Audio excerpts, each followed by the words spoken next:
All right, so good morning, good afternoon, good evening. It's a windy day here. I'm just trying to kill some time here while I'm waiting for diagnostic tools, radiator pressure system, cooling system pressure test for Carrie's Jeep so I can get hopefully this fixed or disassembled and fixed. But we did get ourselves a little chainsaw edging mill. It's a $24 thing that you can use to make lumber planks, beams out of logs. And I just want to see if it'll work. So I'm going to be playing around with that for a little bit here and seeing if my my modded MS290 chainsaw. You know the Benford 8200, 82 cc's, 42-inch pro bar, silicone pistons, steel bucking spike. Which I assume most people probably have, like a hobby saw like this. It's not a big commercial saw. It is, there it is. It's kind of the large size of homeowner saws. Now, when you see it, you'll say it's an MS390. It's kind of a cross between the two. It does have the MS390 cover on it. It does say MS390 on the side. That's because I ran over this chainsaw, and part of my rebuild was I had to get a new recoil on it, or coil, pull start. This whole section here, I needed new fuel doors on it. I needed I think this whole new bottom fuel and the main case I needed on it. And I still need this back cover. Unfortunately, I'm having a hell of a time trying to find that. But when I did the rebuild on this, after I run it over, I did some muffler mods. You can kind of see, can you see right there? Opened up the muffler. I increased its ability to breathe out this end. I also did a bunch of mods to the carburetor to get it to run a little bit, take a little bit more air. I did a port and polish on it, and there may or may not be a little bit of some piston work too, and ignition work. So this should be a 56cc saw. It might be a little bit over that size, but still, it's going to be a homeowner basic saw. For these little mills, they do recommend, I think, 60cc at minimum, so this might be right in that area. But we want to see if we can use a $24 edging mill to make cheap lumber, where the utility room will be in the large barn. We'll just put a little shed that has the water and the power and maybe some tools for doing cheap stuff. So we're going to mill out a bunch of timber that we have around here, and we only have this like 12-inch diameter stuff around here, radius, diameter, whatever. This smaller stuff, unless I go out and I find some other stuff. We do have some larger timber, but this is mostly what we got to work with. So I'm thinking a 6x6 beam would be perfect for a lot of stuff we need to do. We have horses and livestock that are rubbing on stuff, so I like to use 6x6s as much as possible. Welcome to the windstorm.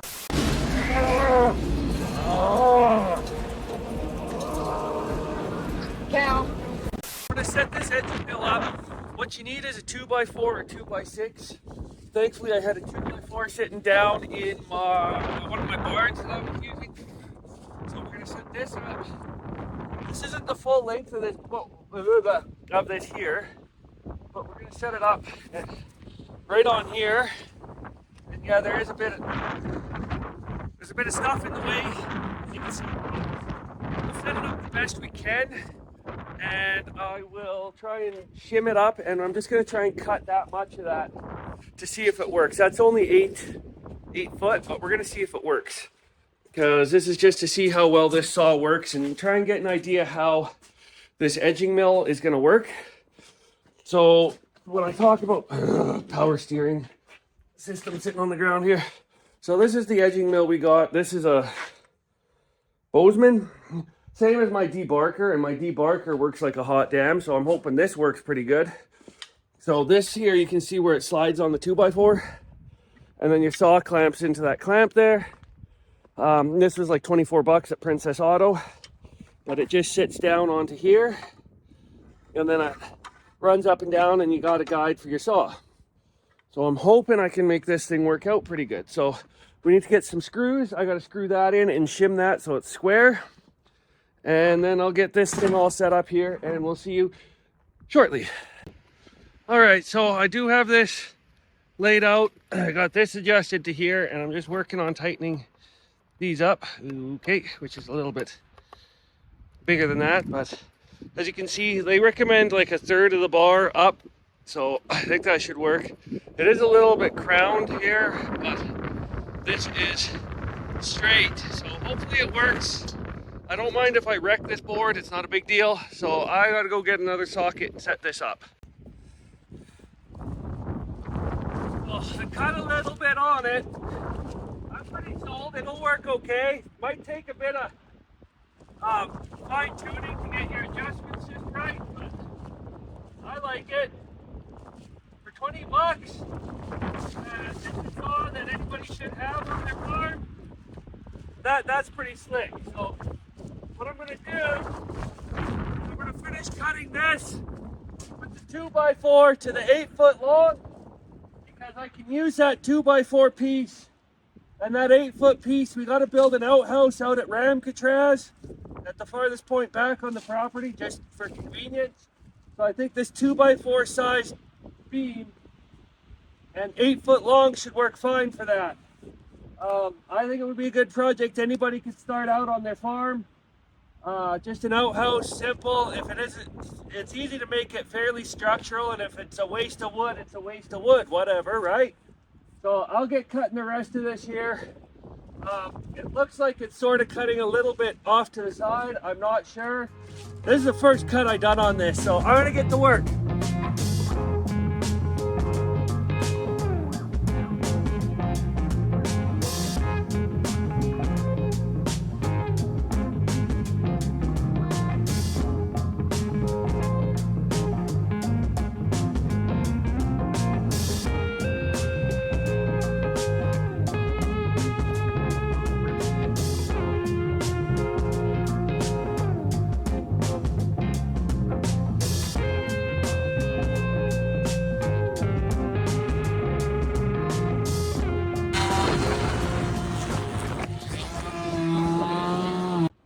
Oh, you guys took a tumble in the windstorm.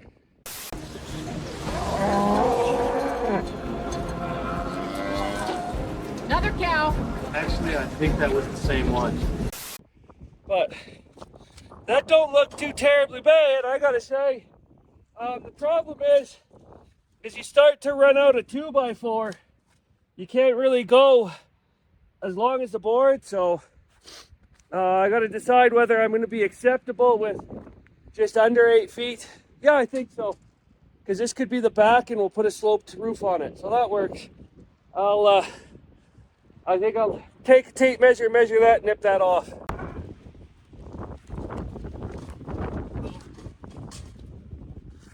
It's kind of a shittier grain on there from rocking the saw back and forth. I think if I had just pulled even all the way back, I wouldn't get this graining on here, but for an outhouse, I think that's fine. I do need a ripping chain. I'm just using a normal crosscut chain on that. It's meant to cut wood this way, not meant to rip it across the grain, so, or down the grain, so, but it does look a little twisted, a little bit. I can see where as I was cutting, the blade sort of, as it goes down, it kind of has a bit of play to it like that. I think it'll be fine. I mean, considering the lumber you buy these days, that's not bad. So what I'll do is I'll flip it onto its back so that I can screw the 2x4 into that new cut face, and then we'll rip the other two sides on it. But that's 8 foot right there, so, or 7.5, 7'9", close to 8. Have a little bit of a wowie to it, but hey, better than the crap you can buy at the store. Another thing to note is that some people say this could come loose. Just check that and make sure it's tight.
I think I'm just gonna sharpen my chain on here because that's a lot of work on the saw to cut it that way without having a ripping chain. I'm just gonna sharpen my chain and I'll be back and we'll finish this section up. So after sharpening my saw, see, this is the first part, and then look at this. I held it at a smooth angle and damn, that cut nice. Don't mind that, that's where I ran out of edge, but yeah, sharpen your chain. Hold it at an angle. This cut so much faster. So apparently my first cut, my chain was dull. Just from cutting firewood over and, you know. But damn, that cut nice and fast. I think that looks a lot better than the first one too. Yeah, it kind of does. So that's working really good. I'm just gonna do a measurement from, it looks like an inch or so, maybe 3/4 of an inch on each side. So this is 3.5 plus a half, that's 4. That's 5 inches we'll get out of that. So that's gonna be pretty heavy duty for an outhouse. I should be able to get the 2 posts out of one of these logs, I think. I was hoping to just switch the saw around. Squirrel! Switch the saw around and then cut this way. But I'm thinking what I might do is roll this over again and then just keep cutting off of the same side all the way around. I think that would be the best bet. Yeah, probably. I don't know. Maybe I'll try and just spin it around and come back. But what I'm going to do is I'm going to run out of edge right here to cut. So, but that's fine. This is our first test on this. So I might just flip it around and see how it cuts. I actually am wearing my steel-toed boots now and stuff. So I just can't set my phone up because the wind keeps knocking it over. But that's a lot nicer plank there. This I might just use as siding. We'll take the debarker and we'll cut this down and use this as siding on the outhouse, I think. So maybe, I don't know. Or we'll just cut it up for firewood because it'll dry really fast. So who knows? But I'm really liking the way that's planking out. So I really like this. Whoa! That was a problem I could foresee. But I do really like, oh, that looks a lot better there. So that edge, so this is actually a little bit canted out this way on the bottom, is out from square, but it's close enough for what we need. But this is just a test to see how well this works. And I think for 20 bucks and a chainsaw that I need every day, that's pretty solid piece of equipment. Like, damn, bro. So I can see us definitely making a outhouse as a test. And then I have to go out here and start leveling this and cutting this down so we can get access to our basement, because we're going to have our drive down and around here. This is going to fill in. A workshop is going to go right where this crap is here. And then we're going to have a woodshed. The solar panels going onto the roof, and we'll have a woodshed right about there. And I'm thinking I might use this to make the woodshed. I'm not sure. All right, so this is 5 inches from here to here. I want to go 5 inches over. So the problem I got, this is my narrow end. I should have actually spaced my first cut up, but we were testing. So it's going to end up right here on the bark. So we might have a bit of a rounded edge, which is fine. That is a style. So I'm just going to find my 5 inches here, mark this out. And then I gotta go to my saw and I'm gonna mark out how far out this is so I know how far back my 2x4 sits. So we're looking at 1, 2, 3, 4, 5/8. So 5/8 back from this mark will be where our 2x4 sits. So I'll go do that on the other one.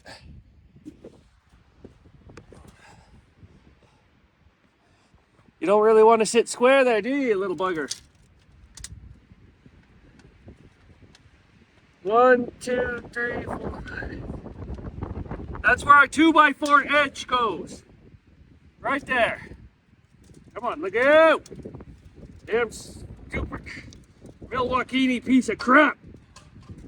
Don't watch this. Okay, so I just gotta get my cutter stuff back on.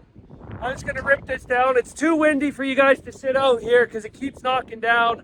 Gonna get my cutter stuff back on and get that done. So there we go, there's our first beam. It's plus or minus a half an inch, so it's 5 inches, but on one side you can sort of see, this side it sort of goes wider, that side it goes narrower. I gotta say, for 20 bucks and a 56cc saw, we'll say close to 56 to 60, we'll say 55, 50, 56, 58. I'm gonna say 56, screw it. It's an older saw now. I've run like hundreds of liters of fuel through it. We'll say 56cc saw, $20, $24 in that, and then a 2x4 I had kicking around, and we made ourselves a milled out beam. I think that's well worth it. Stay tuned, we will be going over more. Probably when I come back, I'll finish milling this one. I don't know if I'm going to get 5 inches out of this at this end, but we will see. I could also make the bottom. I got to go inside and kind of design my idea here. I'll show you the end where we were a little bit short that we just cut. So this is kind of the look that you get. I really dig that. I might put this on the inside because it looks like, that just looks so cool. That sort of rounded tapered edge there. I think it looks mid. But for the price of that, to get that out of that, like out of these little timbers that we have, like we don't have big stuff like our neighbor has. We have logged out, so we just have that small stuff. This is definitely going to be firewood. Look, this is what we just cut off. But I don't know, maybe I'll make some sort of siding out of these for this, because I want it to like fit the environment. I want like a timber frame style outhouse, and it just fits. And it might be portable that I might move around where we're doing work out back, or it might be permanently going into Ram-Cattraj. I want an outhouse at the far back of the property in Ram-Cattraj, and then in the hayfield. I want one in every field, because when you gotta go, you gotta go. So I'll be building this and figuring all this out as we go. This is definitely way too tall. I just set it up right. I think I'm gonna knock about a foot or two out of this, because we don't need a huge slope to it, especially with the strength that we're getting out of this 5x5. But that is totally worth it. That is worth it. That was kind of fun doing that. A couple tips is keep your bar tight, or keep your chain sharp, and cut it like a 30-degree angle, and it'll just cut through there. Sort of the flatter you keep it, the better that cuts through there, and then you don't get so much of whatever our first cut was. This crap off of our first cut. This was our second one. Look at how smooth that is versus our first one. This was our third one. And then this one I'm not really going to worry about. But you see, keeping it at a certain angle and not sawing through it works so much better.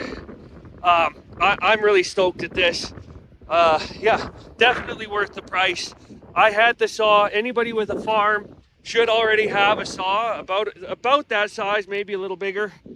I just wanted to use this one instead of the big one to prove a hobby homeowner saw will do this job. I don't know about cutting the, like I'm probably going to cut some like 1-inch planks. I'll see how that goes. I am so stoked at this. I don't know when I'm going to be getting around to the next stages of this. This wasn't too time consuming, but I have to get this finished built. I have to get this into my shop and get this ready to go. And holy, sawdust come at me. Maybe do that somewhere where it won't blow at you. And I got to get my welding table done. But I'm going to be puttering away at this when I have spare moments, because this was fun. I didn't really do a final thoughts on this. You could probably weld up and make something like this for less than 20 bucks, but in material, because it's just basically some angle iron and a vise. But I came to the conclusion when I was looking at this for 20 bucks, 24 bucks, I think is what we paid. It's on sale right now for 20 at Princess Auto. That's the Canadian Harbor Freight, basically. Definitely worth just picking one up. There is some limitations on this though, and I want to make that clear. This isn't a 2x4. Let's pretend it is. This is a, I don't know, whatever. You have to use it on the board. There is a little bit of play on the 2x4s. There's also a little bit of play when your bar sits into this clamp here. I'm going to grab this one just in case.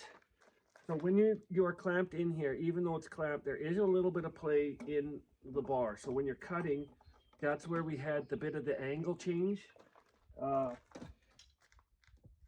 So when you're using this, if you put pressure on the power head out, or you pull the power head in as you're dragging this back, do that on every single cut. That'll make it a little bit more consistent. The other thing is too, is when you're cutting on this, try and keep your bar as flat as possible and not vertical. You want to keep this at quite a bit of an angle. The more vertical you go, the more work your smaller saw has to do. I think if I was running that big sucker there, or the other one I don't have out here because it's in pieces getting restored right now, you could probably run a little bit more vertical with a higher powered saw, because we're using a lower powered saw than what this recommends. Keeping an angle on this as you're cutting. There is a bit of play as well in the head here along this bar, so just keep that in mind. Try and be as consistent as possible.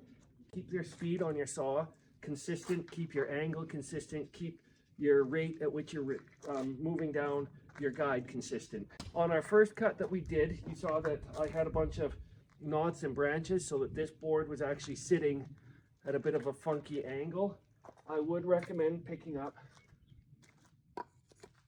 one of these here. This is the debarking attachment or peeler attachment. It has some blades on there. Run that down first if you have a saw set up for that. I'm actually missing two saws right here. So the one I have set up for this, what that would have done was we could have made a flatter surface so that this initial board would have sat flat down, and I think we wouldn't have gotten so much of this bit of deflection up and down here, where it sort of gets fatter in the middle and skinnier on the ends. Other than that, the other thing too is these clamps right here, these will leave a mark in your bar when you're done. So if you're one of these people that likes to have a really fancy, clean, I don't know why you'd care, but if you don't want your bar to be marked up, get a dedicated bar for that. Other than that, these, I've heard, these little bolts here, they work loose all the time. I didn't have that issue, but I did keep checking them, and I never had them work loose on this entire beam here. Keep your bar or your chain sharp. I just ran a single file across. I didn't do like the 3 or 4 that I do when I'm actually sharpening a chain. I just one across and then ran it. Make sure it's sharp, because this is really cutting this way along your board instead of this way with a normal chain is really hard on your chain. So that's why, again, keeping that angle and making sure that stays sharp is key to that. So with those in mind there, I still do recommend this. It's a great tool to have.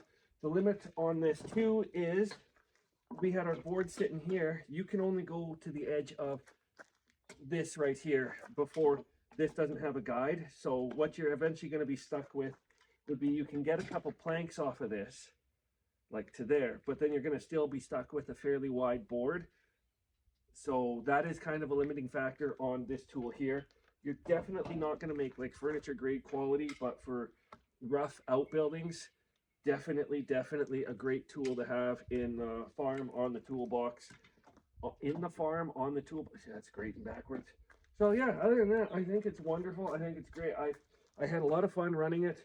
I do recommend having that, especially for the cost. Definitely something you can use around the farm.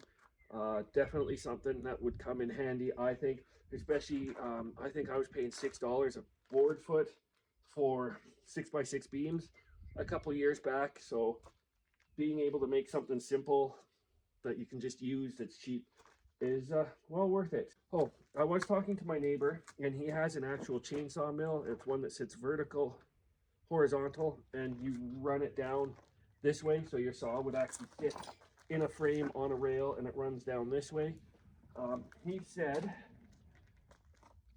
if you have an old chain, you can file it at a 10-degree angle, or get a ripping chain. Would actually make a huge amount of difference. I think also having the bigger saw. Anyways, with those thoughts in mind there, I do still think this thing is worth it. I would recommend still going out and picking something like this up just to have kicking around. And it's on sale right now at Princess Auto. I said for 24 bucks. It's actually on sale right now for 20 bucks.